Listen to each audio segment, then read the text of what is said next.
Yo! Okay. So, we have a little bit of a special episode here today. Unfortunately, your boy Foreign is not in the building because your boy has a bit of an issue with his poor computer lah. Unfortunately, we got Cody finishing the story, but looks like Foreign cannot finish the story with me here today on the podcast. Hello, everybody, by the way. Welcome to the podcast. It is Mr. Yang. Foreign is in a building in Bedok right now, trying to get his laptop fixed. Big shout out to everybody in chat right now, by the way. Fadzli, good to see you. Irvin, good to see you. Fias, what's up? Div Royalty, Hus, Benjamin, Saleh, Rishi, Haley. I appreciate y'all spending some time with us here on a Monday afternoon. Oh my goodness. Edison, it's good to see you as well. Tony Khan interference is real. Wow, we had this hugely overbooked finish, and then somehow Tony Khan also booked himself into getting rid of Foreign on the show. So okay, what happened? Let me give you all a bit of a rundown. But what happened apparently was Foreign had some laptop issues in the morning. Like, bro, what's going on with your laptop? Give us a live update in the chat right now. But unfortunately, he is stuck in a Apple repair shop, Mac repair shop or something like that. So I'm gonna go ahead and do the podcast by myself because yes, Foreign is stuck there. He's trying to get his laptop fixed. I was like, hey bro, maybe you call in also can, but he's still stuck in line lah. Hashtag FUTK. What does that stand for, bro? What does that stand for? Too happy until laptop explode now. Okay, everybody in chat, welcome. Thank you so much for hanging out. So I guess I'll just solo this lah. Remember the pandemic when they had like the triple threat tag team match, but they could only have one member of each team represent? I feel like I'm in that situation right now. Anyway, Windows for Life, says Div Royalty. Okay, a little bit later on the show, you know how we ran that contest where we're giving away this WWE 2K24, not just the digital code, but this awesome collector's kit as well with the awesome swag inside. We'll reveal our winner in just a little while, okay? Thank you so much, by the way. Patreons, we love you. That's why we decided to make this a bit of a Patreon giveaway, just to give back to you guys and gals who have been supporting us for so long, okay? Foreign has to go to the MBS Apple Store after this. Wow, Shaq, bro, Shaq. Who woke up at 7 a.m. to catch WrestleMania? I mean, it's a Monday morning all the way into Monday afternoon. Who actually took leave? Because, okay, for me, when I woke up, it's been a long time since I've had to wake up at such an early time. And my God, man, it's okay lah. To be fair, the pay-per-view woke me up almost instantly, you know what I mean? Because they really started out with quite the bang. So before we start anything though, I want to give a big shout out to our lovely sponsors. Of course, Mirage, thank you so very much for sponsoring your boys, your podcast boys. Check it out. Boom. There you go. Our big sponsors for the podcast. Oh, look at that box below me. Feels so empty, right? Tovakins, good to see you as well. You woke up earlier. It was worth it. 100%. It was worth it. Mirage Advisory, guys, do us a favor. Go follow them on Instagram, all right? Let's help pump their numbers as well. They're helping keep the lights on here on the podcast also. So once again, go check them out on Instagram. They're the best there is, the best there was, and the best there ever will be. All right, let's get down to business and let's talk about how tonight... Can we agree? Okay, can we all agree that tonight was the way better show in terms of WrestleMania? Not to say that last night was bad or anything like that, but I mean, as far as night 1 versus night 2, I'm a night 2 guy right now. Can we all agree with that, by the way? Who took leave? Raise your ones. Very good, very good. Zayden, fell sick. Universe telling me to stay home and watch. Fell sick, No, bro, those of you who are not feeling better, please get better soon, all right? But let's talk about WrestleMania right now. Let's start off at the start. Did you guys pop when Stephanie McMahon showed up? And I'm pretty sure they remixed her theme a bit, because there were extra heavy guitars. I don't remember such heavy guitars in her theme music, but yeah, they absolutely, I believe, remixed her theme. First time night 2 better than night 1. The best ones are always night 2. We back to the first, Ale. Last year night 1 was better, you know? Oh, so that was the other thing as well, right? The crowd was a lot hotter because I guess they weren't freezing. The whole story is last night on WrestleMania Saturday, right? It was super cold, like 12, 13 degrees Celsius. So they were kind of cold. Maybe that's why they weren't, as vocal. Tonight, the crowd showed up. I take back everything I said about the Philly crowd from last night. Tonight, they were there for everything. And I wonder, and we'll get to this in just a bit, but I wonder if the crowd was extra hyped because the main event was less distracted. Okay, it sounds weird me saying this considering how the main event went because it was like 1,000,001 interference, so there were a lot of distractions, but it was a different kind of distraction, and we'll get to that in just a bit. Rishi says, bro, Steph looking amazing. Yes, yeah, she never aged. Yeah, what's up with that? But the Rock remix of Stephanie McMahon's intro was amazing. She showed up, and I think what it is too, right? Triple H didn't want to do it twice, and also in a way, there has been a McMahon at every single WrestleMania. Now you got Stephanie representing. I wouldn't say it's a birthright, but, in light of everything that has come out with VKM, the man who shall not be named anymore, right? At least there was still a McMahon at WrestleMania. So I think that was a very nice touch. Yes, Paul Levesque, he's the guy right now in Triple H, in Papa H we trust, but you gotta have a little bit of that McMahon magic at WrestleMania, right? Maybe they read that they heard the feedback, Yeah, everyone in comments on social media, they were all like, oh, never go back to Philly. They're like, no, we gotta prove it. We gotta show it, right? Truly a new era. Do you think that Triple H is feeling a little bit paiseh? Everyone keeps calling this a Triple H era, like a bit angkat his bola a bit. I mean, hey, I'm all for it. I think he's turned the product around, but and that's the question we ask, right? Name this era. Name the era that we are currently in, and thank you so much for those of you who actually sent in your answers. I'll read out those answers and we'll reveal a winner of this awesome WWE 2K24 video game as well as the collector's kit in just a bit. Last night, once the pin was done, everyone left immediately. Tonight, we all stayed and celebrated. Well, I mean, the way they did it as well in terrorizing. The terror, oh my god, actually, the terrorizing era should be the name of the era, you guys. That should be it, right? Never see Papa H so shy. I mean, it's a bit much that you name the entire era after yourself. I think looking back in about 10 years, 20 years time, we will look back and maybe we won't call it the Paul Levesque era, maybe we'll call it something else. The game era, I don't know. But yeah, I like the terrorizing era.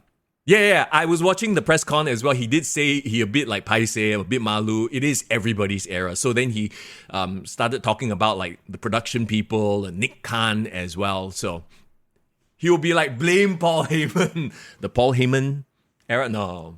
The cinematic era? Okay, whatever it is, let's get down to business. Opening the show. Were you guys surprised that Drew McIntyre and Seth freaking Rollins opened the show? I mean, if you think about what happened, it made perfect sense, right? Like, they had to open the show. And we've talked about it before. If you're not the main event, you want to be the show opener. You want to set the pace for the show. And I think they freaking... interestingly enough, was this like the Brock Lesnar template where they go in, they spam finisher? Like, you know how in WWE 2K24 you need... finisher icons to be able to pull off your finishers, right? In this case, they had like 1,000 finisher icons stored. They just go in spam, Claymore, Storms, Claymore, Storms. What did you guys think of how they wrestled this match, as it were? I mean, they were kind of going in with the story of Seth freaking Rollins. He was, beat down from the last night. He was injured. He was tired, that kind of thing. The TK Good Person era. What? Wait, what? You popped in... you popped for who, Dovahkiin?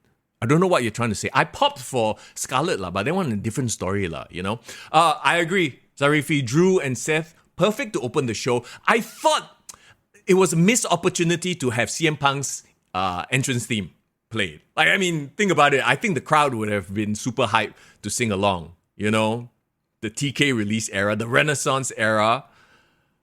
I was so afraid when Drew started with the Claymore and went for the pin. I legit thought they were recreating Daniel Bryan and Sheamus. Remember when Sheamus and Daniel Bryan kicked off? I can't remember which WrestleMania. Somebody in chat, please tell me which WrestleMania it was. And Sheamus won in like 16 seconds, after the kiss of doom, right? I thought that was exactly what they were going for. Plus, you can do the whole, Seth was injured, Seth was beat down story. But no. They actually wrestled a match after. Yeah, it got that feel, right? They did do it on the pre-show. Wait, they did what on the pre-show? Mighty, how are you, by the way? It's good to see you. Appreciate you swinging by the podcast. Today podcast also kena bloodline rules. Yes, yeah. When I found out that poor Foreign, his laptop habis mati, I was like, oh man, on WrestleMania night too, no less. I know lah, it's probably TK sending his people. Anyway, okay. Did you guys enjoy the match? I thought they brought something a little bit different. The spamming of the finishes. Was it a bit much? Personally, I forgave it for the fact that, A, it's WrestleMania. B, because of what they wanted to accomplish. It made that match very different from every other single match. Oh, the CM Punk entrance was on the pre-show. Right, I see, understand. You feel like Seth Rollins gonna Superman punch. Hey, don't get me started on the main event when Seth Rollins came out again. Spoiler alert, I know, but he didn't take 2 L's, bro. He took 3 L's at WrestleMania. Can we show some appreciation for the freaking architect? The fact that he took 3 L's this year, night 1 and twice on night 2. The poor fella, lah, you know. But yeah, we had CM Punk on commentary. And it was interesting. I love that. What do they call? They've come full circle. CM Punk, I think it was a little bit too much. There were 4 people on commentary, and all of them, all have funny things, interesting thing to say, right? So CM Punk being there, I think the point was to just add a little bit of color, add to the feud, the eventual feud that we are definitely very excited to see. They're setting things up for the future, which is what, Paul, Triple H has been doing very well, is laying the seeds for future storylines, right? So you got Seth, you got Drew. Drew manages to pick up the victory, of course, and I love that they accomplished so much in this match. If anything, they gave Drew McIntyre his moment, right? He won the championship in front of fans. But they also set it up so that they can further the Drew McIntyre CM Punk feud. And we kind of called it a couple of weeks ago, in that Drew would win, he would get his moment, and then Damian Priest would cash in. When it happened though, I was like, okay, how are they going to set it up? Because Drew was still fine. It's not like Seth and Drew, when they finished the match, Drew was down and out. It wasn't like a horribly grueling match. So they had to do the CM Punk thing where, Drew go and DCL, get in front of CM Punk's face, give him the suck it and everything, right? And he kinda whack lah with the brace and everything. Interestingly enough, right? Throughout all of CM Punk's appearances during WrestleMania weekend, he wasn't wearing the brace. Did you guys notice this, by the way? But he wore the brace for this. So I was like, oh, is it the brace gonna come into play? And then, sure enough, the brace came into play. He used it, hantam the Drew McIntyre. And then when Damian Priest's music played, legit pop. Okay, Dave Royalty, I need to know, did you jump out of your seat? Did you jump up and down?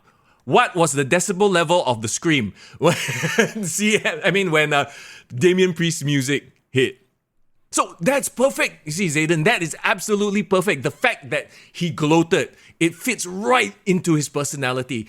He's the arrogant heel who's, being a troll. And if he didn't gloat, he wouldn't have. He cost himself the title, right? But of course, he's not going to see it that way, and that gives him fuel to blame CM Punk. So now you have this future feud being set up, CM Punk versus Drew McIntyre, and I am super excited for that. I know, Drew tweeting halfway during the match, that was awesome.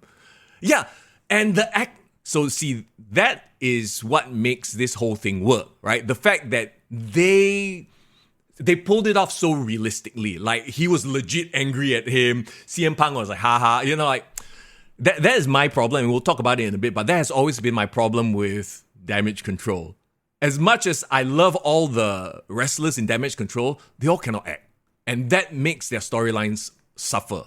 The feud, it really does feel legit. Absolutely, absolutely. Drew made fun of Seth's obsession, but it was his obsession that cost him in the end. Bro, are we talking about layers upon layers of storytelling? What is this, Hollywood?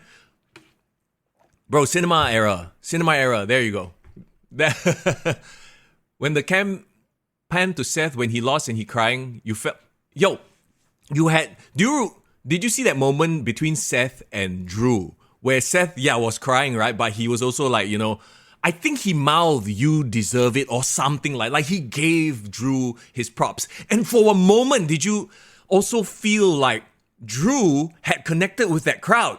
Like, there was the moment where Drew was like, it was almost like he was reliving his first title win, and the crowd started cheering for Drew. And then he did the whole thing where he, kissed his wife and everything. And I feel like it was almost like they were going to turn him, like the crowd was being won over by Drew. And then, of course, he did his whole cocky thing. And it was mwah, chef's kiss. The main event scene is something beautiful to behold right now in the WWE. Wait, but Zarifi, he already got his WrestleMania moment. It doesn't matter, you're heel or face. I think just to get that recognition, winning the title, and in that moment, the fans were on his side. You could hear they were clapping for him already. I love it. Love it. Yeah, he really did. Woo!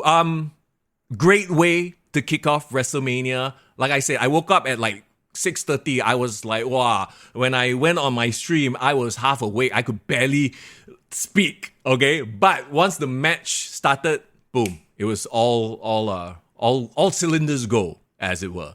Absolute cinema. Yeah, exactly right. Every single wrestler feels so layered right now. It is mad. And okay, we'll talk more about the layers and, going full circle in just a little while. The second match. All right. I had very low, and we all remember yesterday we talked about it. I had very low expectations for this second match. Bobby Lashley and the Street Profits versus the Final Testament. Okay, did you guys enjoy this match? Because the second they announced freaking Snoop Dogg on commentary, by the way, we were like, hey, can we have Snoop Dogg versus Lil Wayne? I think that would be cool. It would be like a Def Jam all over again. But okay, no. When they announced Bubba Ray as the special guest referee, I was like, what? Okay, this is a ECW tribute match. And I think that in a way, immediately going into this match, I was like, this is going to be a huge cluster F of a match. Tables and junk and everything everywhere. So it's sort of something I went in expecting to happen, so it didn't let me down, as it were. Foreign is waiting in line to get his laptop fixed. That's the thing. That's why he paise to show his fandom at the service center is what it is. Dude, Snoop Dogg's commentary was hilarious. I know he's done commentary for UFC before, but they should pay him do alternate commentary with Snoop Dogg, But okay, so we got Bobby Lashley, we got the Street Profits and the Final Testament, and I said this yesterday, right? Karrion Kross's promo, if you didn't watch, was pretty amazing on SmackDown. I hope that they give him more promos like that to do. It was a recorded promo, but it was still pretty awesome. They didn't have the ECW signature cat fight. Well, they had B-Fab and Scarlett. Can we talk about Scarlett, by the way? Looking absolutely amazing with the spiky white. I don't know what she was channeling, but she looked amazing. So yeah, there was a Scarlett and B-Fab moment as well. They went through tables. It was awesome. Karrion Kross was wearing an ECW shirt during the pre-show while they knew that what they were, going to do. Foreign in the service center building. Yes, yeah. Okay, so yeah, exactly. This match was essentially a fan service. This is what I said on the stream as well. It is a fan service ECW, I guess, garbage match, if you want to call it. There were some really, really cool spots. Did you guys see the spot, though, where who did they get on the table? And then the table just collapsed. Oh, it was Karrion Kross. They tried to put Karrion Kross on the table, and then the table couldn't hold him and just broke first. So that was a pretty funny spot right there. Is the Karrion Kross experiment failed? I don't think so. I think that they will find... Okay, if you think about it like this, right? You think about it like this. Roman Reigns. Remember the Roman Reigns experiment where they tried so hard to get Roman Reigns over? I think that maybe Karrion Kross is that guy. Maybe they just haven't found the right thing. I think they are on the way. They're almost there. After this match and after that promo I watched on SmackDown, I feel like, okay, maybe got chance. The only thing I don't like is Paul Ellering. Like, why he damn extra lah. Okay, I mean, kudos to him. He's making, he's getting that paycheck, right? Getting the bag, as the kids say. But he's like a bit pointless. Like, he come out with AOP, also do nothing, Yeah, they really do. The AOP, Karrion Kross, they all look amazing.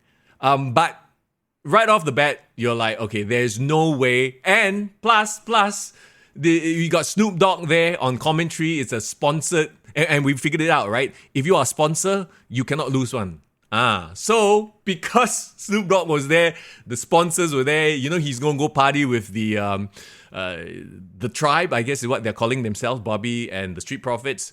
You kind of knew that they were going to win. And it was a fan service match, so you knew tables were going to be involved. They did the whole what up. I'm surprised they didn't do a 3D through the table, That tag team, yes, the tag belt split for AOP, absolutely. A little bit less, okay, you know what it is? They are a bit too esoteric, a bit too chim. Some of their promos a bit like, I don't know what the hell they're talking about because they want to be biblical, right? They want to do that whole thing.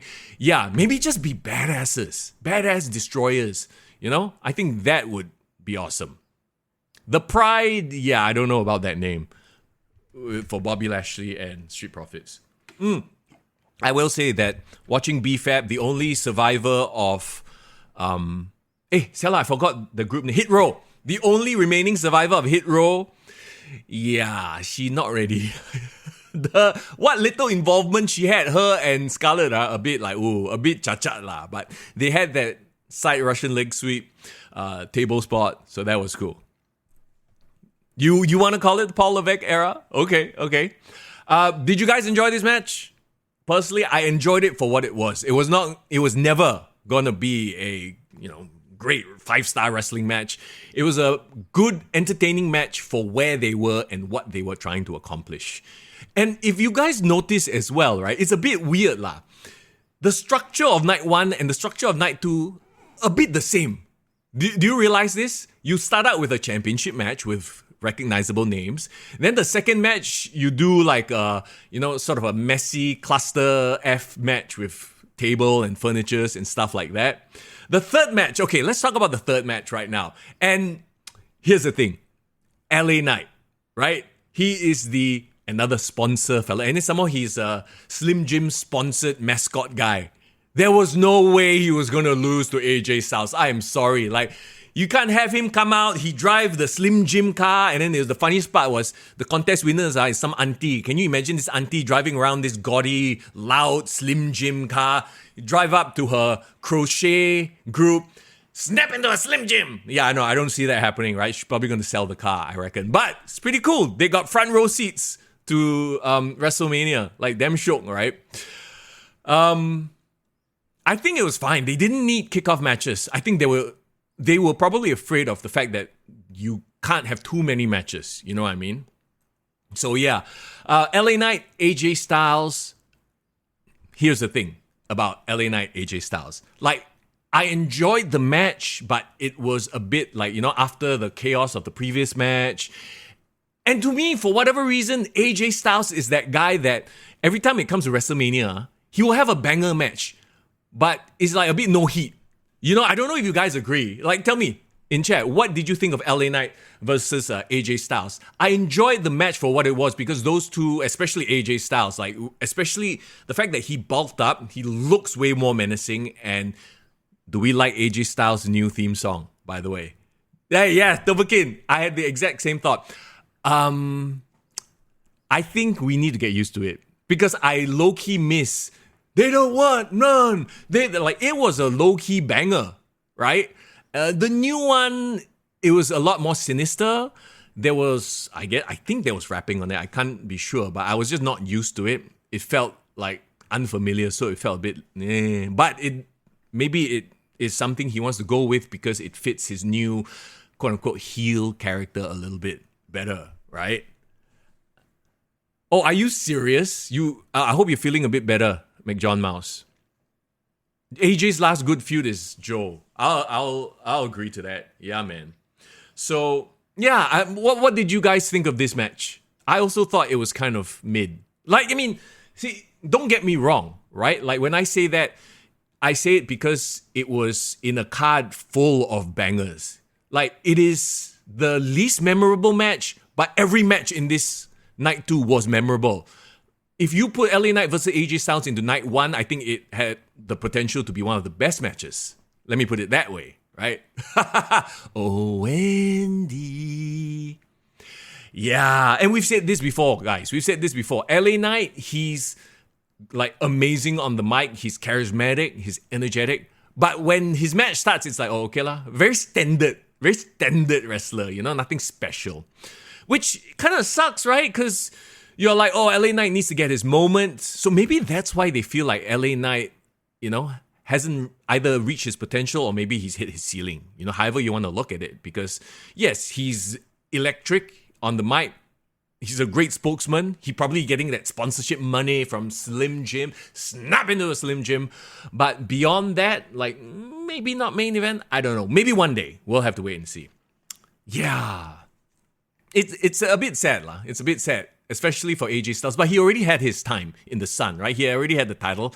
So I wonder if, maybe he also is in that, I don't want to say Dolph Ziggler position, but he's in that position where, yes, he's the veteran, he's a former champion, so he can be slotted in to make other people. What's interesting is, will LA Knight and AJ Styles still be feuding? Like, do you guys feel like this feud is over? Because AJ got one over on LA. LA got one over now on AJ at WrestleMania. Like, do we want to see more of it? Or are we done? Because it doesn't feel very, like, substantial, this feud, for whatever reason, AJ inject himself in LWO drama next. He could play well with Escobar and Andrade, but do we really need AJ Styles in that whole telenovela nonsense? I mean, we got Carlito. He's supposed to be the guy that starts the drama, right? So, it needs to be over. You hope it's over. Yeah. Okay, what could we do for AJ Styles? Like, who could he feud with next to, push him to the next level, I guess? Maybe Damian Priest? Like, are we on the verge of a Damian Priest Judgment Day face turn? That's the question. LA versus AJ, WrestleMania Backlash. Maybe, Jason, how are you, by the way? Maybe they could do a specialty match. They've already done the regular match, so it's time for the specialty match. The southern guy in the telenovela that sticks out like a sore thumb, huh? Wow, you think it will involve the US champ, huh? So KO and Randy done with this fella already, huh? AJ and Sammy. Oh, okay. More like who needs to look good next. Oh my god. Y'all, So we are all in agreement, lah. AJ is that veteran that is there to make other people look good at this point. He can use his work rate, he can use his credentials to make other people look good, but he himself not necessarily going to be going to the main event unless we get like a Kofi Mania or a Daniel Bryan sort of, groundswell, as it were. Interesting. But like I said, not the worst match of all time, obviously, but worst match on this card. But it was still a good match. AJ is okay. Yeah, dude, he probably is enjoying his time there as well, right? Yeah. Yeah, because there's nobody to sort of disagree or bounce ideas off of, because Foreign is unfortunately in the service center building trying to get his laptop fixed. Hashtag blame Tony Khan. Okay, we can't blame Tony Khan for everything. That's a joke. Actually, very quick sidetrack, right? So apparently, has AEW's main account actually promoted this whole, the Young Bucks are going to show the footage from All In. Did he, was that an official thing or is it from like journalists thus far? Because last I checked, I'm not sure that, the actual AEW event Twitter account actually posted it. I did see it from wrestling journalists. Can somebody double check this for me, please? And also, the rumor is that this is legit footage, so I don't know what exactly we're going to see. I still believe, guys, that it is some dumb skip that the Young Bucks are going to do. So we'll have to wait and see. I guess we're going to have to watch Dynamite. Actually, you know what's probably going to happen? I'll probably just see the highlights on social media. Yeah. Foreign, yeah. Suddenly the lights go out and then dong. And then Foreign shows up. Can you imagine, you guys? Okay, let's move on with WrestleMania Night 2. Logan Paul, KO, and Randy Orton. Is it Randy Orton? He's had so many WrestleMania moments already. He's posed on the stage so many times already. This year he's like, F it lah, just take the buggy down with Kevin Owens. Like, did you guys like the Kevin Owens, Randy Orton sort of bromance? It's a very random bromance that has just started in the last couple of, months, right? But also, the Follow the Athlete Out cam. This time around, they did it with Kevin Owens. And of course, who was right around the corner? It was Sami Zayn, which was a really nice moment. Hope that Punk won't get into trouble. Bro, I'm telling you, it's not legit footage. I really doubt that they will show legit footage, Because of all the NDAs they've signed, you think legally they can show? I don't know. Well, if anything, like I said, they're desperately trying to get people to watch the show, is what they're doing. So, okay, guys, let's talk about Logan Paul, Kevin Owens, Randy Orton. After Randy worked with Matt Riddle, he became the chill uncle. Look, I love how they planned this match out. You kind of knew, like, okay, Logan Paul is the guy everybody hates. Natural heel heat, right? Perfect. So you have Kevin Owens and Randy Orton beating the hell out of him. And then, of course, you have the moment where they're like, okay, let's beat him up some more, right? But Randy, being a Viper, you can't trust the Viper, right? He goes ahead and tries to RKO Kevin Owens to get the win. You won't get over how Logan Paul is so good in the ring. True, bro. Absolutely true. So let's talk about the Prime mascot. Did you guys guess who was going to be the Prime mascot? Like, the whole way through, I was like, it must be one of those, like, maybe it was A-Town Down, one of the members of A-Town Down Under, or one of Logan Paul's, like, quote-unquote celebrity YouTuber friends. Turns out, it was iShowSpeed. He's a Twitch streamer, if you didn't know who he was. I see his clips a lot on TikTok, so I was immediately like, oh my god, it's iShowSpeed, what the hell is he doing there? So, there you go. Swanton Frog Splash combo, ridiculous. Oh my god, yeah. AEW just wants CM Punk to be a non-factor per se at WrestleMania. It's just petty bullshit. Petty childish bullshit is what it is. So, like I said, if they really, on Dynamite, show footage of the actual all-in, brawl-in, whatever you want to call it, I will watch Dynamite for an entire month, okay? That's my promise. Oh my god. I really hope they don't make me watch Dynamite for an entire month. I'm telling you, it's going to be a skit. Anyway, let's talk about good wrestling, shall we? Let's talk about the actually good main events that happened. Did you guys think that Logan Paul was going to retain? I think, personally, that was the prediction I was going with. And you knew he was going to have to cheat somehow to win, right? Wait, does Khaby Lame diss weird storylines in WWE? Wait, he's the guy that goes like this, right? Isn't he that guy? Does he even talk in his videos anymore? Like, I don't really follow the guy that much. But as far as the triple threat match goes and the US title, I think back in the back of our heads, we knew that Kevin Owens and Randy Orton didn't need the US title. And Randy winning the US title at this point in his career, I feel like it's a step back. You know what I mean? So not only did he not need it, if anything, Logan Paul has been doing such a great job. And this is the era of people holding on to their titles. I think this made perfect sense. This made absolute perfect sense. And the way they pulled it off as well. Bro, that Logan Paul frog splash, how special was that? Like, legit, it was a thing of beauty. Like, I was half expecting Corey Graves to say from the heavens, like how he usually does with Montez Ford. Like him and Montez Ford, the amount of height they get when they execute their frog splashes is ridiculous, you guys. It's absolutely ridiculous. So yeah, I enjoyed the hell out of this triple threat match. Like, it's kind of crazy because while I was watching WrestleMania, right, I wasn't so much thinking about like each match and how good each match was. I was just enjoying the moment. Whereas for night one, I was like, when is it getting good? So I think this is a sure sign of a pay-per-view or PLE being good, is that you're just enjoying the moments as they come along. So let's talk about the next match right now. Oh, by the way, there was the Hall of Fame thing as well, which they do every single WrestleMania, right? Where they introduce all the Hall of Famers out on stage.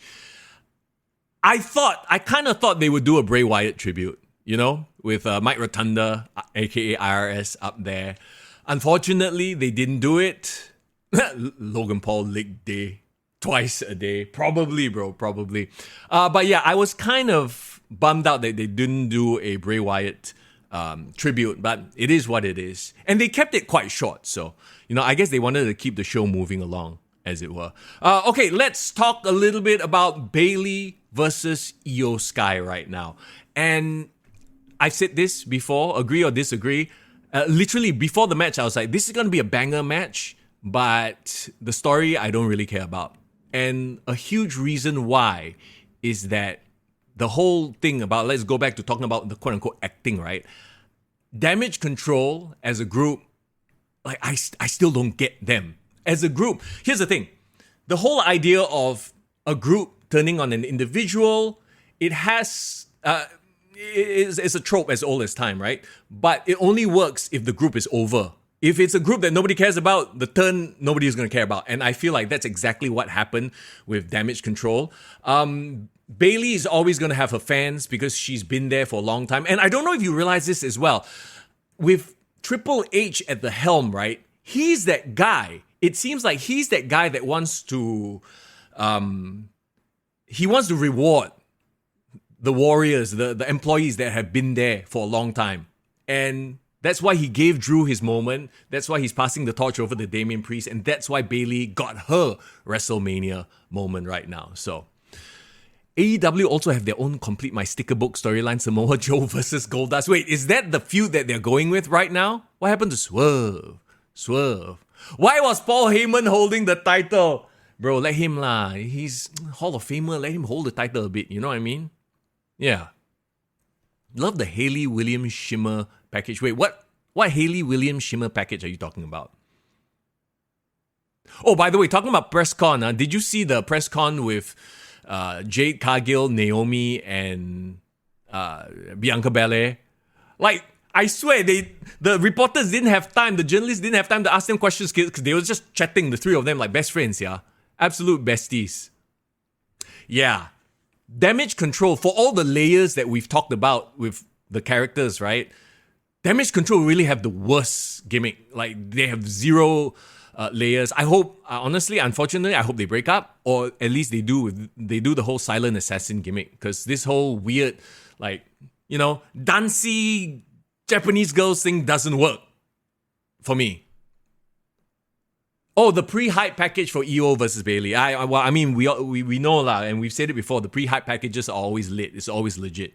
So, did you see John Cena's post? Should I be watching it? Are we spoiling anything? What did John Cena post?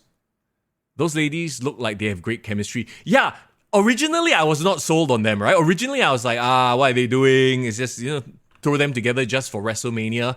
But I think going forward, they would make a really cool trio, right? Like the three of them.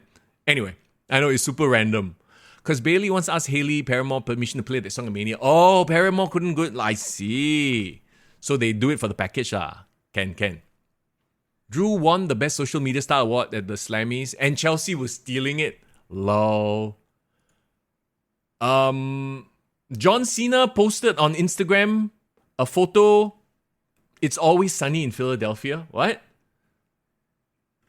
What is this? What is this a reference to? John Cena's Instagram game is super like out there one. He just posts weird shit, essentially.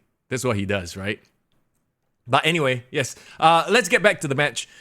I think this is another case of this was very much predictable, but also it made sense. Because, yeah, as much as we love Io Sky and we know she's a great worker, she was doing nothing with the title. At least with Bayley, now she can move on to a different feud. They need to repackage Damage Control. Okay, how do we feel, guys? How do we feel about the fact that Damage Control played zero role in the match altogether?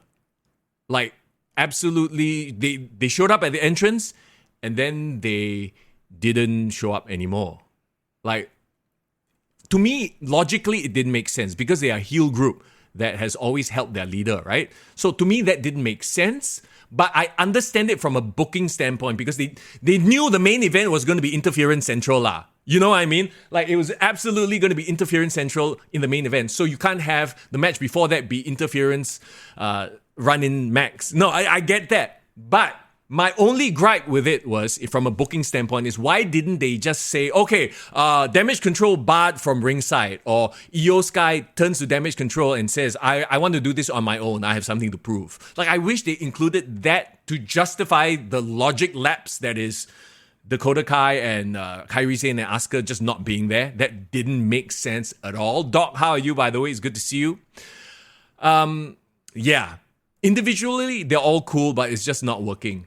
Just let them disappear for a while, repackage. That's why I say lah. Anyway, by the way, Doc, I'm doing the podcast solo today because Foreign, if you're just joining us, by the way, on the podcast, wondering what happened to Foreign? His laptop exploded. Okay, I'm being hyperbolic. I'm exaggerating a bit, but his laptop died on him. So he's at the service center right now. He can't call in from the service center, unfortunately. Poor guy lah, poor guy. Everybody, send your best wishes to Foreign, okay? But yes, I'll be here talking about WrestleMania Night 2. By the way, for everybody who hung out on my Twitch live stream while we did the WrestleMania watch along, thank you as well. It's so much more fun watching WrestleMania with friends, I have to say. Maybe it'd be a way to write them all apart in the near future, like Why You Never Helped Me. Dude, Div, exactly. I hope that maybe EO is like, Why You Never Helped Me, and then they just break up and get repackaged. You know, they come back, do something else, do something different. Maybe they go back to NXT to usher in a new member. Maybe they help bring Julia in, and then they come back in style, full-on Asian triad faction, and do it properly, you know? What are you gonna do? It is what it is, you know? Things happen. We are not gonna let Tony Khan get in the way. Okay, it's a joke, by the way. We blame Tony Khan for everything that happens on the podcast. It's a joke. I don't get me all like, oh, Mr. Young again with his AEW hate. Hey, I'll be watching AEW for a month if the Young Bucks, in fact, show footage from All In. So, okay, you got Bayley and Io Sky. That was the quote-unquote co-main event, the match before the main event. Let's talk about it right now. Let's talk about the main event. Oh, before we do that though, quick mention, WWE 2K24, the game plus this awesome collector's box is going to one of our Patreons in a bit. Okay, we are going to choose a winner based on the question that we asked yesterday. What era of the WWE do you think this should be called? I know the term, the Triple H era has been thrown around. The Paul Levesque era has been thrown around. I don't know if we should be tagging a name to it, even though, yes, he is the creative genius behind this incredible resurgence that we're having in pro wrestling. But we'll take a look at some of his submissions in a bit. And yes, we will give away this awesome thing in just a few as well. Dante Chen in an emperor role over the ladies. Dante Chen promoing for them? Why not? He can speak English, right?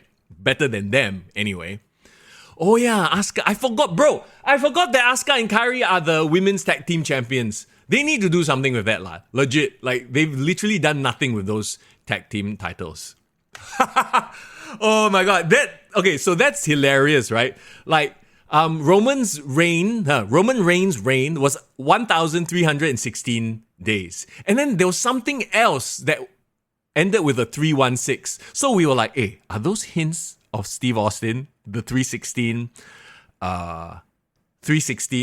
hints? But no, I guess it was not to be, guys. It was not to be. Dante Chen wear all white, become minister. Hey, bro, what the heck, bro? What are we even doing? Huh? Once again, though, before we get to the main event, I want to give a big shout out to the sponsor of the podcast, Mirage Advisory. Guys, do me a favor, drop them a follow. They are fellow wrestling fans as well, and we love that they are supporting the podcast. They're helping us keep the lights on. So yes, this podcast brought to you by Mirage Advisory. Drop them a follow on Instagram. Let's help them boost that follower number, okay? Guys, do me a favor. Go ahead and check out their Instagram page. The Dante Chen era, oh my God. Maybe that one in about, 5 years' time? Just us reading in, yeah, well, fans will be fans. Remember, we were all like, alamak, the Mirage Advisory era of kick to the gut. I love it. Okay, that's going to be a thing. The Mirage Advisory era of kick to the gut. Love you guys, by the way. Thank you so much for the sponsorship of the show. Okay, on to the main event itself. Oh wait, did they? Mothership gave a shout out to Dante Chen for his Level Up win, which I watched, by the way. Level Up, they showed it right after the Hall of Fame. I was like, oh damn, let's go. The only thing I have to say about that match is they never announced Dante Chen from Singapore. They just announced Dante Chen. That's it. That's it. Like, no more, right? Okay, let's talk about Cody Rhodes and Roman Reigns. Let's talk about Cody Rhodes' entrance. Okay, the video that they had before was much like a scorched earth battlefield, very the fight scene in the Avengers style, right? They're really leaning into this cinematic thing. I love it. It was like all hope is lost, sort of a scenery. And then you have Cody Rhodes in that mask. Did you guys enjoy the mask, by the way? Did you guys? I thought, okay, do you guys think it was a throwback to Triple H's mask? Do you remember many years ago, Triple H had that epic skull mask at WrestleMania? I think that was the one where Charlotte Flair and Alexa Bliss were, quote unquote, his maidens. Do you guys remember that WrestleMania? Somebody remind me which WrestleMania it was, if you could go ahead and Google that. You popped for Brandy? What did you prop for Brandy? I was upset that Brandy didn't call somebody a heifer and didn't get on the mic and cut a promo. Who told you this was open mic night, bitch? That I would have popped for that. I would have absolutely popped for that. Look more like his tattoo. Oh, yes. So that one like Shao Kahn, this one like skull tattoo, right? Yeah. I thought it was pretty cool, like sort of a pan up and you see his, skull is a white color one, looking like his neck tattoo. Was it 2013? I think it might be. Anyway, so you got that, and then you had Roman Reigns in his entrance. And once again, his entrances are not overly flashy, which fits the character, but you had the whole choir there. Orchestra, right? You had people singing his intro, which I thought was really, really cool. Dave, that is the best quote, my favorite quote. Heifer! Who told you? Okay, anyway. I should use that as a audio redeem for my streams. Anyway, Roman Reigns, and Mr. Young, low-key, Brandy is, woo, she hot. Yo, Cody Rhodes is a lucky man. Anyway, let's talk about Roman Reigns and the fact that we kind of knew that he was going to take a break, right? Going away for a while. And I literally said this as he was walking down the ramp. I kind of wish that he wasn't going to go away. I kind of wish that he was going to lose. He was going to win so that he could stick around because I kind of didn't want this era to end. But, it had to end. And put your fingers up. We need to acknowledge the Tribal Chief for what he's brought to the business for the past couple of years. He started during the pandemic era. He revolutionized the whole cinematic style. In fact, if you think about it, right, he was the one during the pandemic era where he was, doing the acting to the camera and doing what we call ASMR Reigns, right? He was the one that started doing that and making the whole thing a little bit more cinematic, as it were. Wait. Jason, you're using the Cody song during your spin class. Say what? But yeah, you love how those two of those three girls became the 4 horsewomen. That's why it doesn't matter what role you are in the company, right? At some point, you will get your moment if you put in the hard work and you rise through the ranks. That's why people are all like, oh, Dante Chen job to Braun Breaker. Bro, that's just the start of things. You never know what can happen. It was an amazing era. Yes, he opened the door. He literally made Jey Uso a star. Everyone, remember, we all talked about it. The Usos getting stale. Jey Uso will never be a main eventer. He made Jey Uso a main eventer. Forget about the whole thing with Jimmy Uso, what we talked about yesterday on the podcast, a bit of a wasted opportunity. But, one has to one has to sort of suffer for the other one to rise, as it were. Roman, the time that he spent doing what he did, he made so many stars. And forget about the fact that he had a, quote unquote, lighter schedule.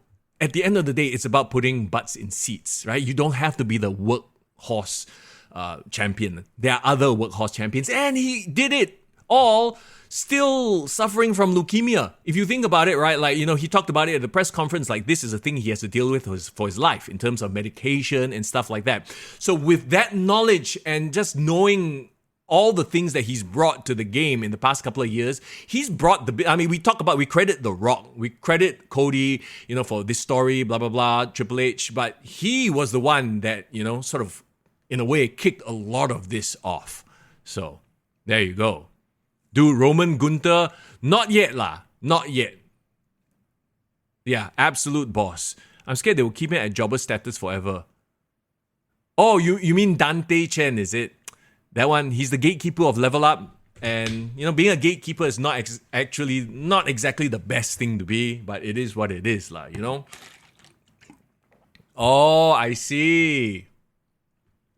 Hey, Daniel, thank you so much for being our brand new Patreon. We appreciate it, my friend. We appreciate. By the way, the links are in the description if you want to come join us as a Patreon. Yes, we try to, as much as we can, source out some of these awesome perks that we want to reward our Patreon members with. Like I said, at the end of the stream, we'll be giving away this WWE 2K24 special edition kit, as well as a digital edition of the game to one of our Patreons. We asked the question earlier in the Patreon page, what would you name this era of the WWE?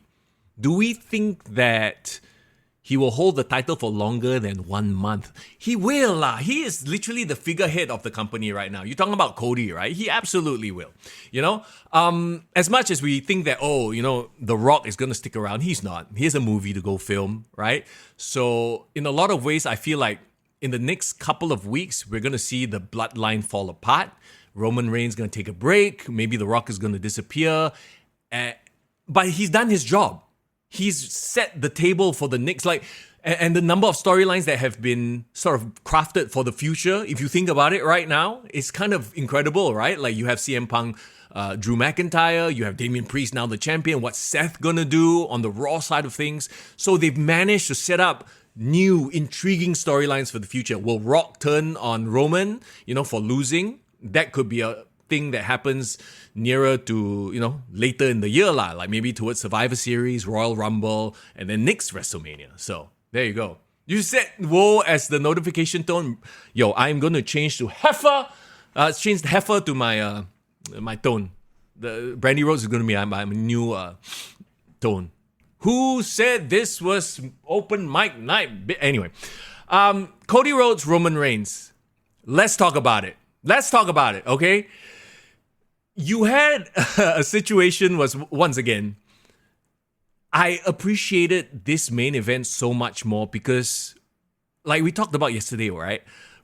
The Rock cast way too big a shadow over the entire main event, it felt like. In this one, we got to see Cody and Roman wrestle, right? I like that they didn't bring out the bloodline all at the start. So at least you give Rhodes and Reigns space to do what they do. Tell a bit of a story before the inevitable run-in central, which we knew was going to happen because it was bloodline rules. So for a while, I was like, wow, okay, they're actually going to wrestle a match. They did bring out the tables a bit early, so I was a bit surprised at that. But I thought it was a cool move because, you know what? I've said this before many times. Like, what is a heel? Is a heel just a bad guy? You know, a lot of times a heel is a guy that is the guy that does not give the audience what they want, right? And it was such a cool moment. I thought it was so smart.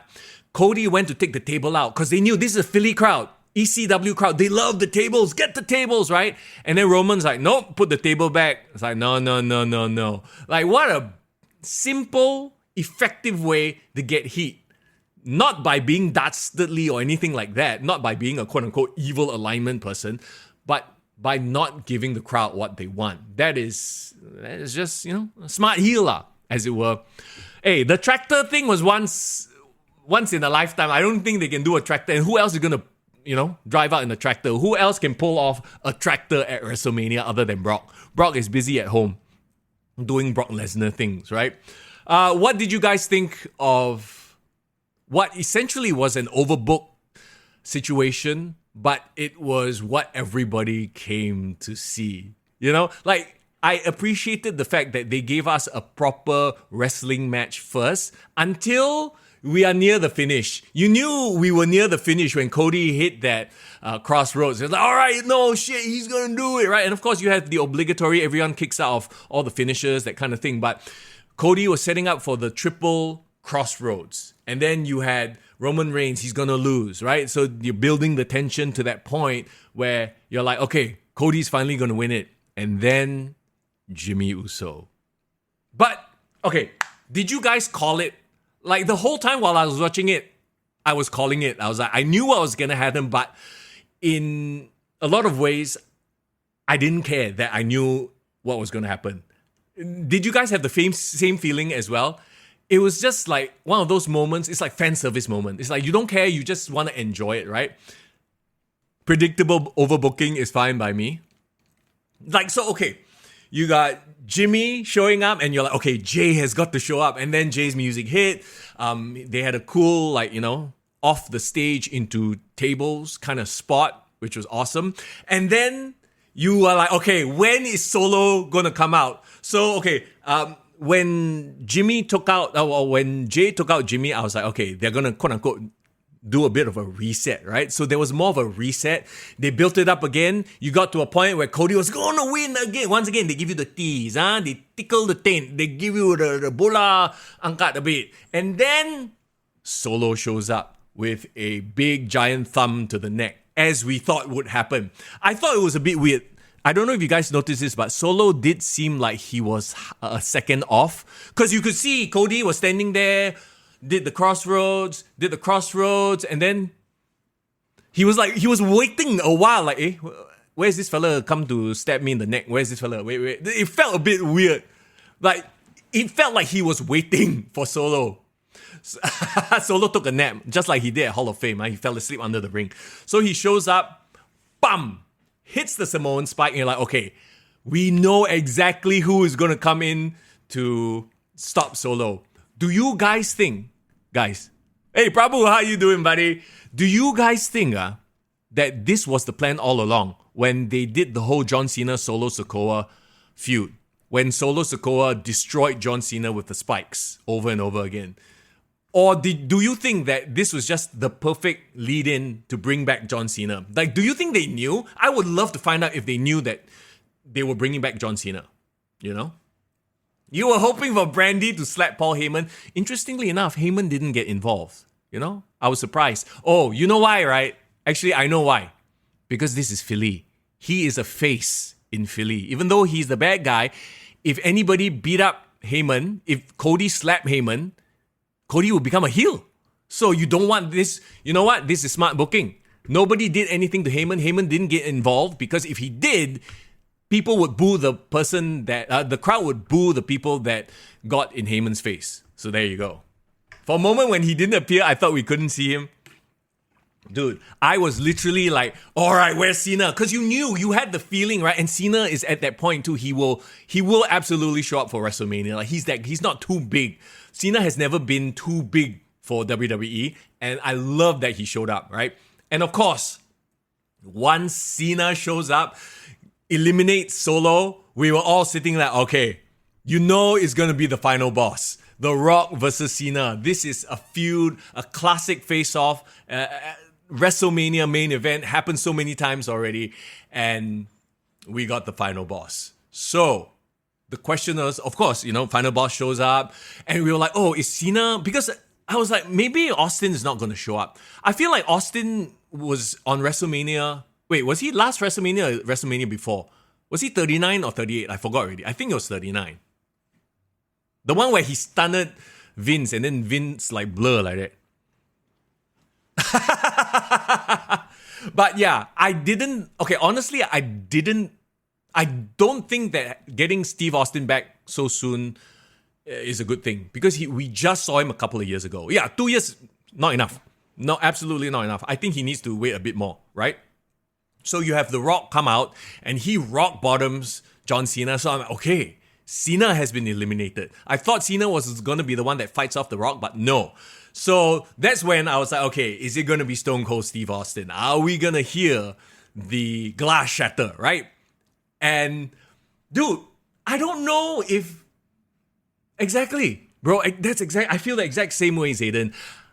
I was waiting for the glass to break. I was not expecting the gong. And the gong actually threw me off. Like, my reaction was legit like, what? Because if the glass shattered, I would pop. I would be excited, yes, but I would have expected it. The gong going off and then the lights going off, I was like, wow, really? The Undertaker? Okay, thrice in a lifetime. Did you guys low-key hope or wish that Undertaker showed up in his full Undertaker outfit? Or were you guys okay with the, just came from backstage outfit?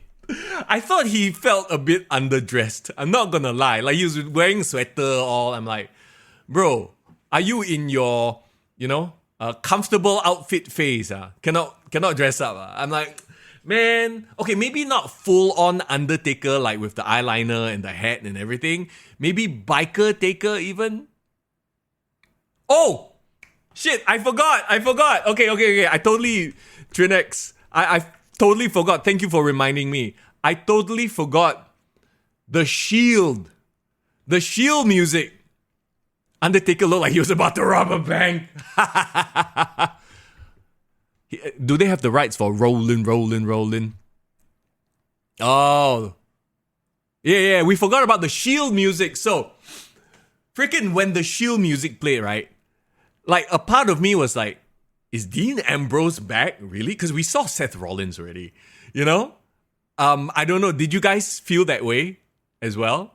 Because he did take a while to get to the ring, right? And his full Shield outfit, by the way. Poor thing lah. Seth comes in with the chair, gets speared, and then, this is what I'm referring to in terms of going full circle, right?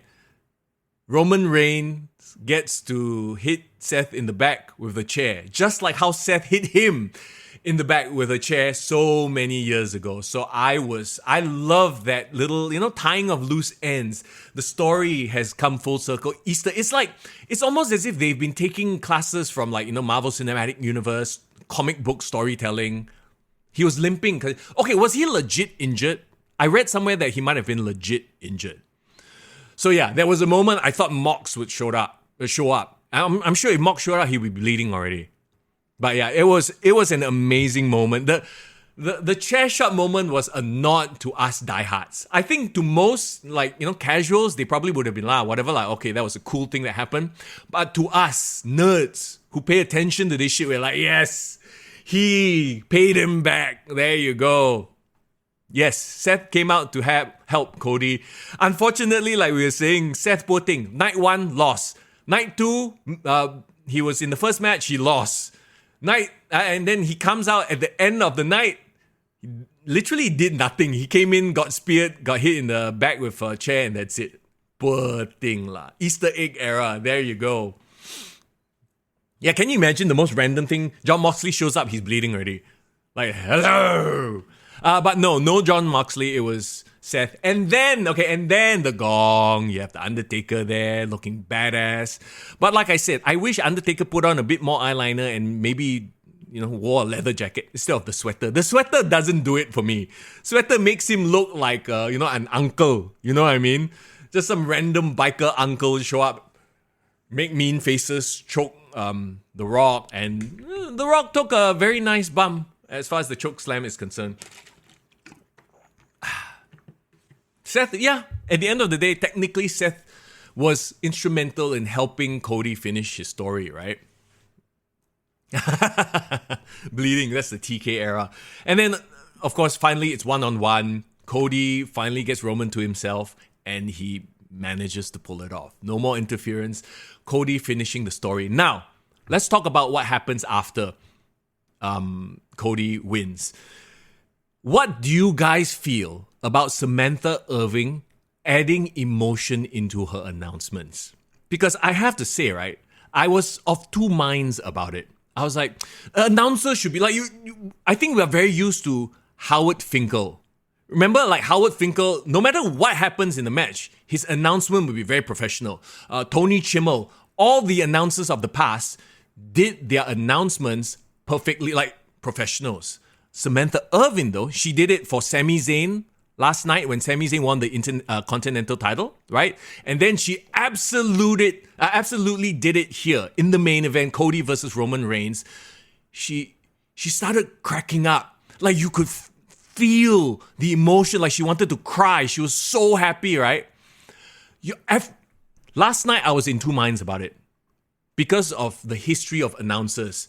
But after tonight, after the Cody win, and then she's like cracking up as she's trying to announce, like I legit felt it, you guys. I felt I wanted to cry. You know what I mean? And I feel like it added so many more layers onto what was an incredible story.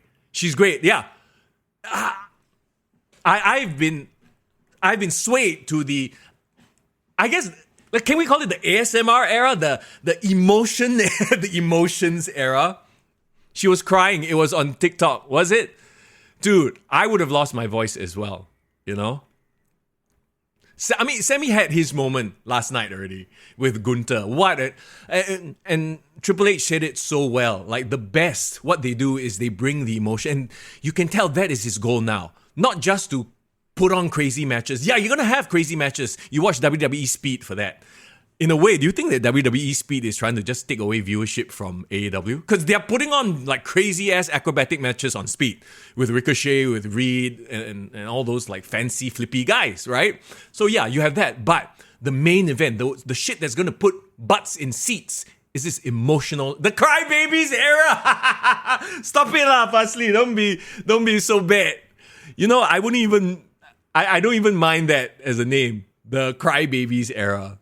Wow. Yeah. Even Cole said, I love professional. Like everybody, it really did feel like it was a new era. And it's weird, right? Like without saying it, it was almost like I think all the fans felt it. The announcers felt it. The talent felt it. It was the we are free from Vince McMahon's chains era. I hate saying that, but it almost feels like that. You know what I mean? It's like we are free from the restriction of Vince McMahon and his craziness. This is the new era and everything is looking amazing. Bro, same. Bro, I didn't want to cry on stream because, you know, I didn't want to be a Cody crybaby. But I was getting super misty-eyed when Cody passed the belt. Talking about, you know, he couldn't hand the belt to his dad, but he sure as hell can hand it to his mom. When he did, bro, I'm getting emotional just talking about it, just thinking about it, man. This is cinema. Emotions is what pro wrestling is about. That's why right now WWE is firing on all cylinders. It is incredible. Sports entertainment is no more. Yes, pro wrestling is here. And I'm sorry, you know, Edge is going out there on Dynamite trying to talk about this is where the best pro wrestling is, blah, blah, blah. Edge, you need to come back. Adam, come back to the WWE where actual pro wrestling is right now. Was it 5 minutes and 45 seconds? Tomorrow, Vince? No, we don't need Vince to come back. No, he needs to just go away. Let Paul Levesque, let Triple H and Nick Khan and the rest of them, let them cook right now and do what's best for business. I like the part where he gave props to Triple H and Bruce. Yeah, he brought... So, okay, is this the first time that a winner at the main event of WrestleMania has given a speech, has brought people out. So I remember the last one I can remember where wrestlers came out to put them on the shoulder was Bret Hart, right? When Bret Hart won the championship, that was many, many years ago. But he didn't cut a promo, if I'm not mistaken. Was this the first time the winner of the main event actually cut a promo? Huh? Let him cook himself at AEW. This is not slander to Edge by any means. It's the truth. He's in the wrong place right now. He signed a contract to be at a place where doing pro wrestling is not on the agenda. You know? I'm sorry to say, but it is not. It's just circus show, clown show, freak crap that's happening over there. It's been a long time. I think this is the first time they've had the winning champion sort of as part of the main event. After he wins, he addresses the crowd and cuts that promo. And it was the perfect guy to do it. Like, is Cody Rhodes not the perfect baby face? You think about baby faces, right? Like, he is literally the perfect baby face. So the question is, how long before the WWE fan base turn on him? Because let's face it, we are a fickle bunch. How long before? Is it going to be a month, 2 months before? Cody, very still, boring, you know? The watch they gifted him backstage. How to follow up? I'm sure. Let Papa H cook. Let's all chill out and relax after WrestleMania and see what they have on. Dude, I am so hyped. At first, I was like, maybe I need to take a wrestling detox after all the crazy shit that has happened. But I'm like, dude, I'm super hyped for Raw. Absolutely super hyped for Raw. Reminds you of WrestleMania 10. Nick Khan gave you saw Nick Khan was standing there, right? I saw him, I was like, okay. He gave the thumbs up, then Ken. Where he go? It's not that WWE didn't want him. They just didn't have any plans for him. And he just wanted to go to a place to A, make more money than he can possibly know what to do with, because Tony Khan is just throwing money around. And B, work with his friends. Which, you know what? No shame in that. Absolutely no shame in that. Unfortunately, it's the company's fault lah. It's not his fault lah, you know. Yes, they carried him on the shoulders, much like Bret Hart, right? Absolutely. That was absolutely a throwback. You had CM Punk out there as well. Nick Khan looks like a strict Asian dad. He's like, he probably just gave a nod, like a simple nod. Then they're like, okay, come, we can do the promo, you know? That was brilliant. Guys, night one, we kind of settled on I would say if we were to average out the scores from everyone in chat yesterday, I would say we landed on an average of maybe 6.5. Some of you even gave it a 5.5, which was, woo, okay, you're harsh, huh? Night 2. What are we looking at for night 2 of WrestleMania? I feel like they really stacked night 2. Oh my God. In terms of the booking, in terms of the surprises, like everything we want from a WrestleMania, right? You had stories being told, you had intense emotions, you had the surprises, the returns, as it were. The best WrestleMania ever. Wow. You know what? I think night 2, anyway, is definitely a contender. I think right now what we're feeling is recency bias. It just happened. We just watched it happen. We cried with Cody. We all became Cody crybabies, and we're feeling the high from it. So we might say yes. We'll have to let it settle down first, and then think back and look back on it. I will honestly tell you this. I'm probably gonna rewatch WrestleMania later tonight. I know. I just said I want to do a wrestling detox, right? But I'm like, that was too. Because here's the other thing too. Watching it on stream and just watching it by myself is very different. You know what I mean? Watching it on stream, I enjoyed the camaraderie, the friendship, but I'm talking while the commentators are talking, so I'm not really paying full attention. I want to go back. I enjoyed it so much. I want to go back and rewatch WrestleMania and really truly soak it in. So who's 15 lah, bro? Not that good lah. Wow, Fastly, what do you have against Snoop Dogg? I thought he was quite funny, what? At least Snoop Dogg's involvement was better than Lil Wayne. 15 upon 10, we'll cry more for sure. Night 2, 9 upon 10. Bro, I would give it 9.5. Almost 10. Like, you know what I mean? I was fine. I'm actually really fine that it wasn't Stone Cold. Give it 8.9. Haley, why so random one? 8.9. Why not 9? Why got minus 0.1? Now I need to know where your 0.1. XL over 10. Should have been Stone Cold. It should. Yeah, Stone Cold Rock is the feud, right? Wow, best WrestleMania ever. Okay. Night 2 today is an apology for last year's Night 2. I mean, it would have been too much to ask for Night 1 and Night 2 to both be bangers, right? Like, I feel like Night 1 was a bit of a warm-up lah, as it were. From the windows to the wall. That's Lil Jon. Yes, that's Lil Jon. 9 upon 10. Minus 1 cause Cody won. What? Bro, Fias. Roman needs a break. He's carried... Think about it. Think about it like this. He deserves a break. Because he's carried the damn company for like 3+ years. He's made main eventers. He's brought in so much attention with Cody, with Seth, with Sammy and all the bloodline stuff, right? He deserves a break. And when he comes back, I'm sure he's going to be facing off against The Rock. We can all put our ones up again. He will be back, man. Confirm plus chop. So he needs a break. Who's you didn't mind it wasn't Stone Cold, huh? Mama Daniel, welcome. Maybe Stone Cold was supposed to come, but they kena langgar by Rikishi. Oh my god, can you imagine? Stone Cold cuts a promo on Raw. It was supposed to have been me. But I got knocked down by a car. Thanks to Rikishi. Lil Wayne, best rapper in the world. Yes, yeah. Apparently they didn't. Why they didn't bring it up, huh? Because Snoop Dogg was on the call, is it?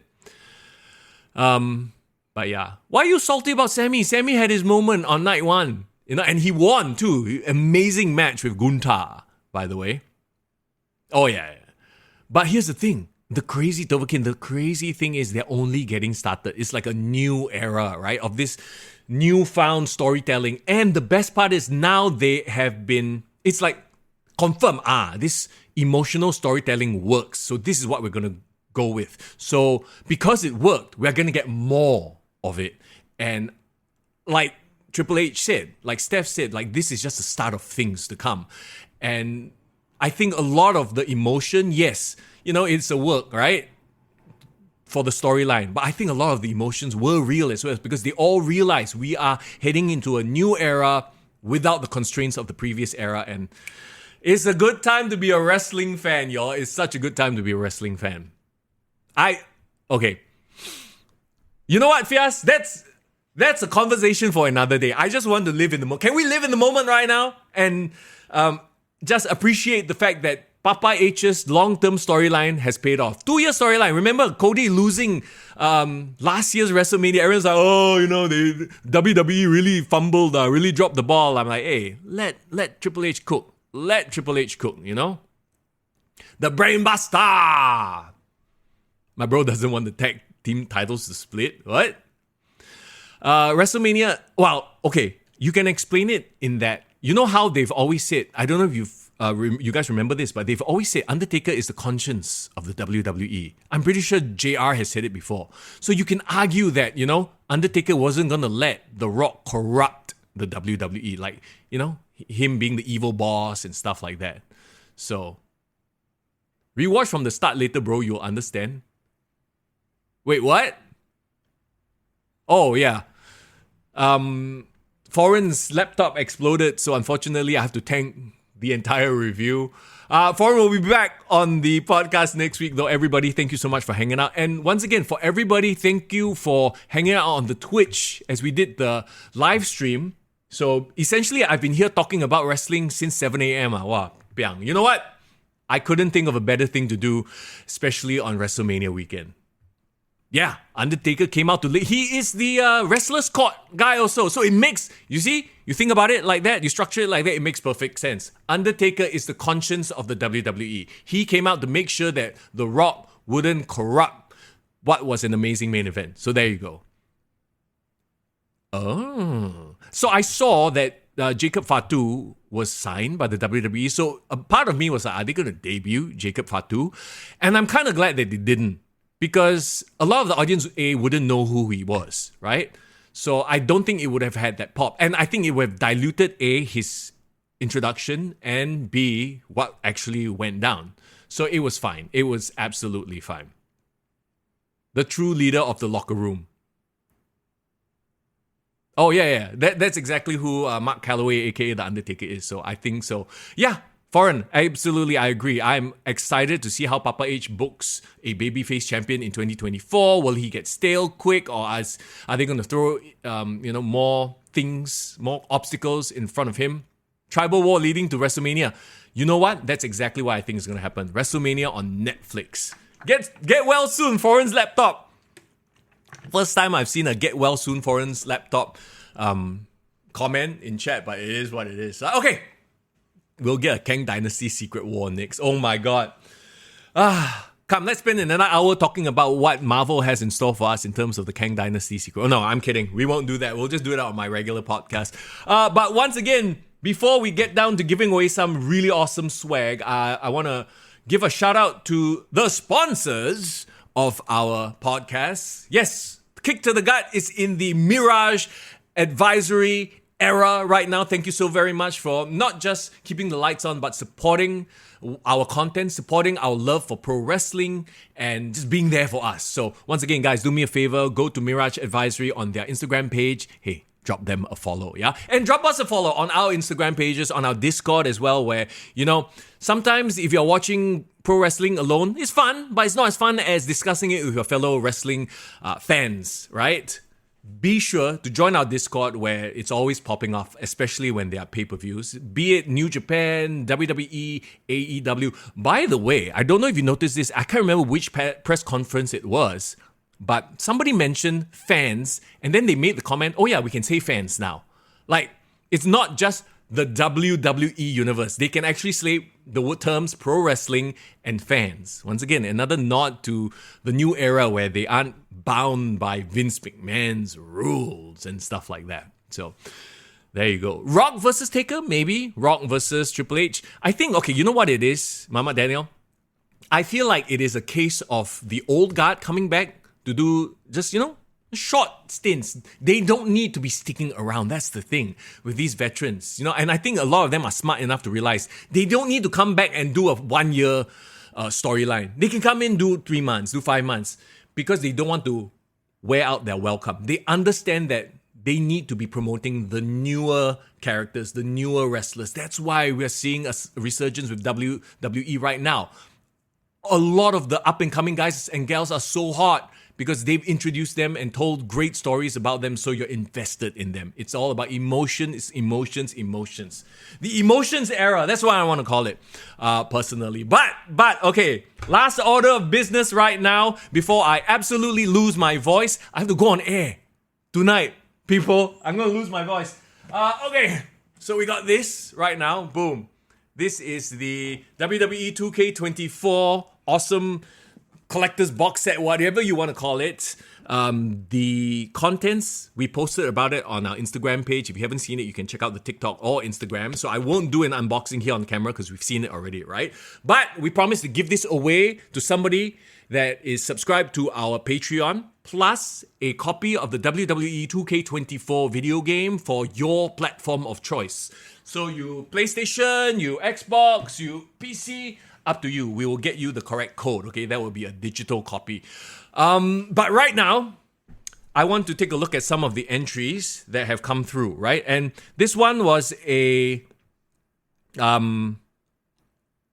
Okay, so Foreign and I came together and we decided on a winner. This one, we choose based on, first of all, what sounds good and the ones that make the most sense. So, once again, thank you very much for taking part in the Patreon. Like we said, we asked you the question, what is the era that we should call this current era? Do you want to call it the Triple H era, the Paul Levesque era, like, Michael Cole and Stephanie McMahon is trying to push? But I want to read out everybody's entry, by the way. I love it. Div suggests the Master Chef era, because all the stories were cooked, and even though some took longer than others, they were damn tasty. I like it. Saudi Mania Taker versus Rock, book it. Hey, they are going to Jeddah to do SmackDown and King and Queen of the Ring. Did you guys see that, by the way? That's actually coming very soon in May. So yeah, we have a Saudi show, and I think Saudi shows are good timings for us, right? We can do a watch along. Let's go. Fast Game here says, I quote from the final boss himself. He has named this era the fuck it era. But I don't think the name will hang with the mainstream audience. I feel the peak cinema era would be fitting. With the recent changes in production and pre-packaged videos, everything looks so much cleaner and awesome now. I love it. Irvin says, the era of hope. Oh, because it gives everyone renewed hope on what wrestling can and should be after years in the doldrums. Wrestling is mainstream again and out of the abyss. Wow, siala, Irvin, you say until like so jalat like that, wrestling. You know, I mean, it was a bit lame, but, you know, not abyss, right? What the heck? Okay, Mama Daniel says, the evolution era. I like that because it's a representative of then, now, and forever. Plus, there is a link. It's a slice of Papa H's, faction evolution. I like that a lot. And finally, Daniel says, Hollywood era, as the storytelling is in the new era is a lot more compelling and feels like a good story / movie being played out. So there you go. Okay. Yes, tomorrow's Raw is going to be epic. There's a screen cap of Cody pinning Roman and Roman smiling.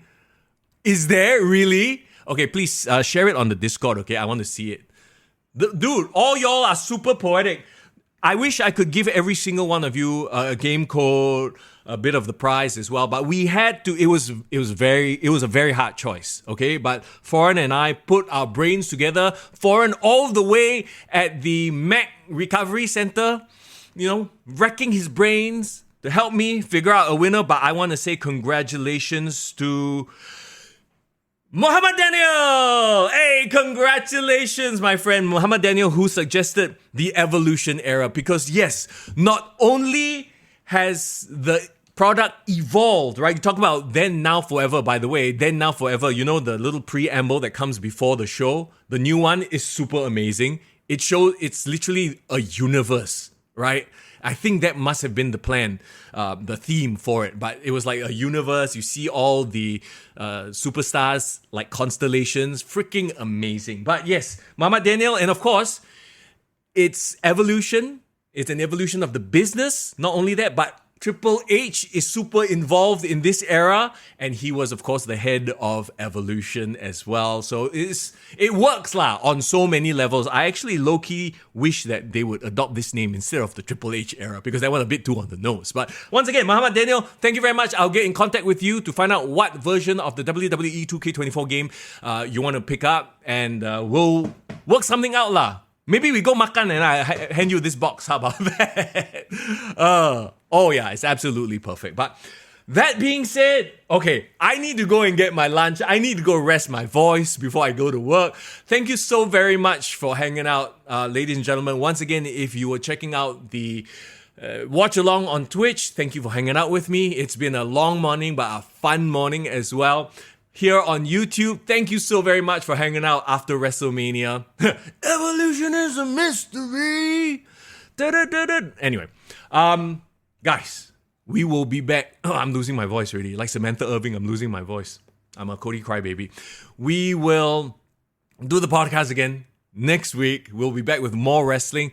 You guys, I'm sure we will have a lot to talk about, including whatever the hell they decide to show on Dynamite. You know what? If anything, it's going to be an interesting watch, okay? Whether it's good or bad, stupid skit or actual footage, it's going to be a talking point.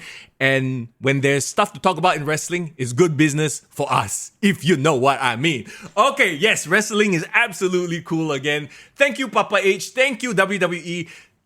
Thank you. We love pro wrestling. That's why we love this stuff. That's why we do what we do. That's why we enjoy what we enjoy. Okay, everybody have a great rest. Thank you so much once again for hanging out on the podcast. And once again, a big shout out to our sponsors. Let's go, Mirage Advisory. We are in the Mirage era here on Kick to the Gut. Drop them a follow on Instagram if you haven't already yet. Okay. In the meantime, though, as always, it is Mr. Young and Foreign in a building somewhere getting his MacBook fixed. All right, I'm out of here. Bye-bye, everyone.